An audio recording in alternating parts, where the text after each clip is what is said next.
তো প্রথমত মার্কশিট তৈরি করার জন্য সাধারণত তোমাদের যে কোনো ইনস্টিটিউট নেম বা কলেজ বা স্কুল ইউনিভার্সিটির নাম লিখে নিতে হবে। এখানে আমার কম্পিউটার চ্যানেলের নাম আছে কি ইজিসিএস, এখানে আমি নাম দিয়ে দিলাম ইজিসিএস কম্পিউটার একাডেমি, এবং তারপরের সেলে বা নিচের ডাউনের সেলে কি করলাম না, তো লোকেশন দিয়ে দিলাম রামপুরহাট, ওয়েস্ট বেঙ্গল। তো একাডেমি নেম এবং যে লোকেশন সেটা সাধারণত আমরা দিয়ে দিলাম। তারপরে সিরিয়াল নাম্বার দিয়ে দিচ্ছে, সিরিয়াল নাম্বার, এবং তারপরে সাবজেক্টগুলো একের পর নামগুলো লিখব।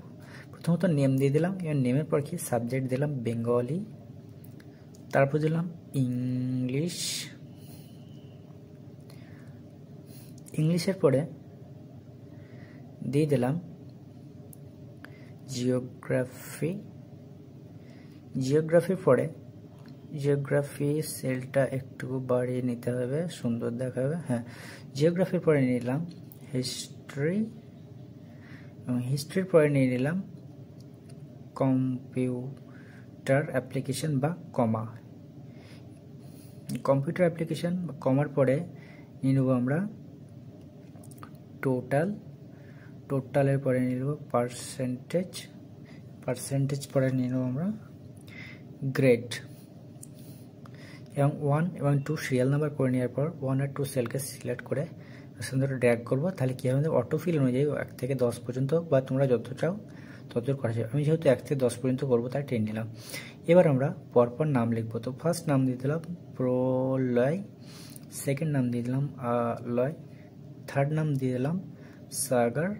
এরকমভাবে র্যান্ডম 4, 5, 6, 10 সেল পর্যন্ত আমরা কি করলাম, র্যান্ডমলি নাম দিয়ে দিলাম, নীরাজ এবং পঙ্কজ। এবার সেলটা একটু বড় করে নিতে হবে।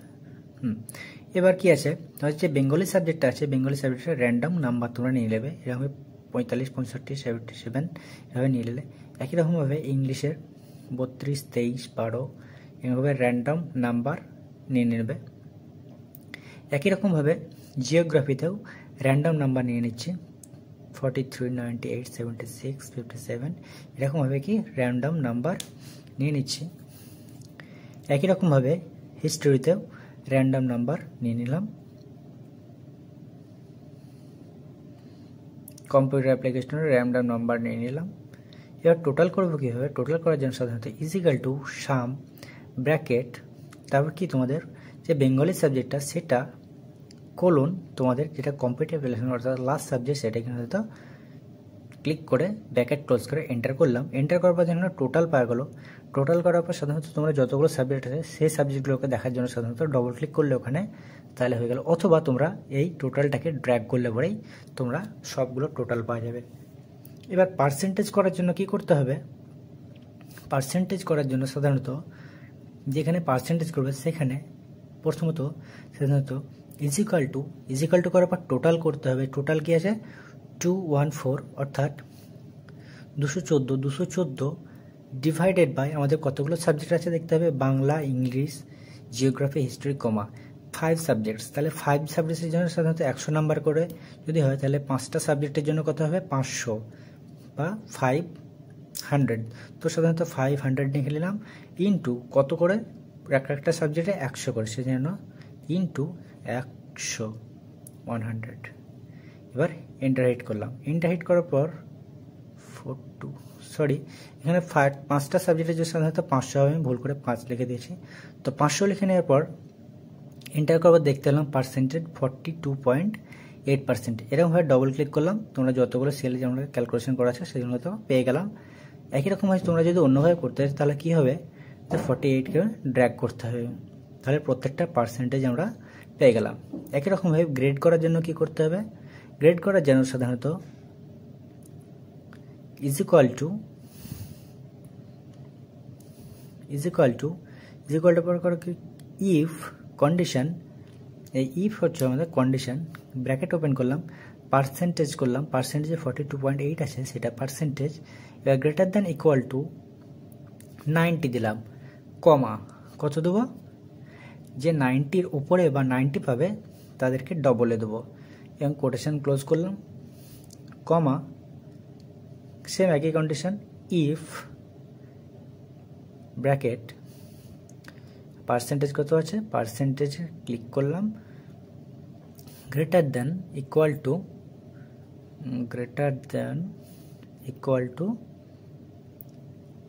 80 মার্কস দিয়ে দিলাম। 80 পরে এটা কত দেবো, আগেরটা দিয়েছিলাম ডবলে, এটা দিয়ে কোটেশন দিয়ে দিলাম এ প্লাস, কমা, আবার condition if bracket percentage 42 point, ওখানে ক্লিক করলাম, ক্লিক করার পর আবার গ্রেটার দেন ইকুয়াল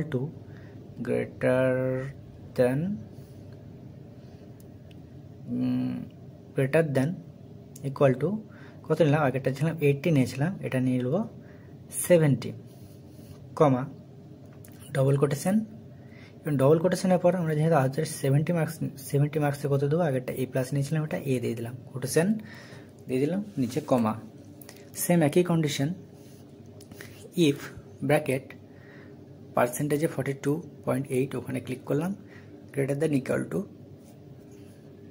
60 দিলাম, কমা, ডবল কোটেশন, এখানে দিয়ে দিলাম B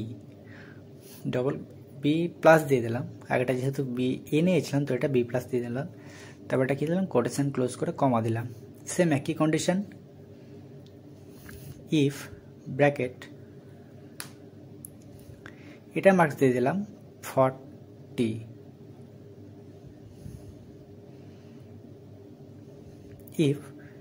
percentage greater than equal to এটা দিয়ে দিলাম 40, কমা, ডবল কোটেশন, আগেরটা যেহেতু বি প্লাস দিয়ে দিয়েছিলাম, এটা আমরা বি দিয়ে দিলাম, আবার কোটেশন, কমা, আবার একটা কন্ডিশন আসবে, এটা কি, ইফ ব্র্যাকেট পার্সেন্টেজে ক্লিক করলাম, ক্লিক করার পর গ্রেটার দেন ইকুয়াল টু কত দিলাম, এটা নিলাম 25 নিয়ে নেই, 25, কমা, ডবল কোটেশন, এটা বি নিয়েছিলাম, এটা দিলাম সি, কোটেশন, কমা, আর লাস্ট যে কন্ডিশনটা হবে হচ্ছে ইফ ব্র্যাকেট পার্সেন্টেজ 42.8 যেটা আছে ওটাতে ক্লিক করার পর আগেরটা গ্রেটার দেন হয়েছিল, এটা হবে লেস দেন ইকুয়াল টু, কারণ 24-এর যারা নিচে হবে তাদেরকে আমরা ফেলসও করাতে চাই, তাহলে লেস দেন ইকুয়াল টু 24, অর্থাৎ যারা 24 বা 24-এর নিচে হবে তাদের আমরা স্ট্যাটাস কোটেশনের মধ্যে ফেল। এবার আমাদের দেখতে হবে কতগুলো আমরা ব্র্যাকেট ওপেন করেছি, তো এখানে ব্র্যাকেট ওপেন করেছি 1 2 3 4 5 6, তো এখানে আমরা সাধারণত 6 ব্র্যাকেটস ওপেন করেছি, তো আমরা 6 ব্র্যাকেট ক্লোজ করলাম এবং এন্টার করলাম। এন্টার হিট করার পর আমাদের দেখা গেল যে ফার্স্ট প্রলয় নামে সে গ্রেড পেয়েছে বি, এবং ডাবল ক্লিক করার পর এখানে দেখা গেল প্রত্যেকটা গ্রেড চলে এসেছে, আমরা যে 10 জন আছে 10 জনের, অথবা তোমরা এই কর্নার অনুযায়ী এখানে ড্র্যাগ করতে পারো, তাহলে আমরা গ্রেডগুলো পেয়ে যাব।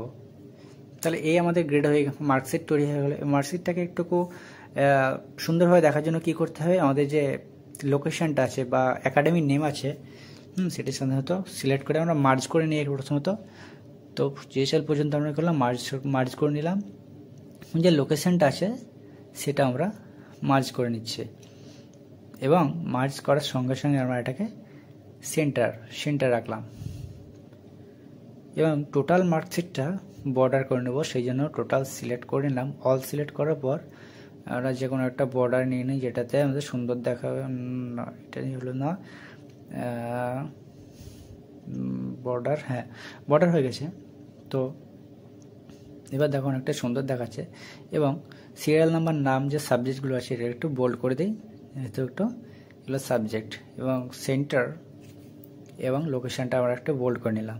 তো এই হচ্ছে তোমাদের কমপ্লিট মার্কশিট। তো তোমরা এইভাবে 10 মিনিটের মধ্যে একটা সাধারণত মার্কশিট বানাতে পারবে। এবার যদি তোমরা ভ্যালু চেঞ্জ করতে চাও তাহলে তোমাদের রেজাল্টের ভ্যালু চেঞ্জ হবে।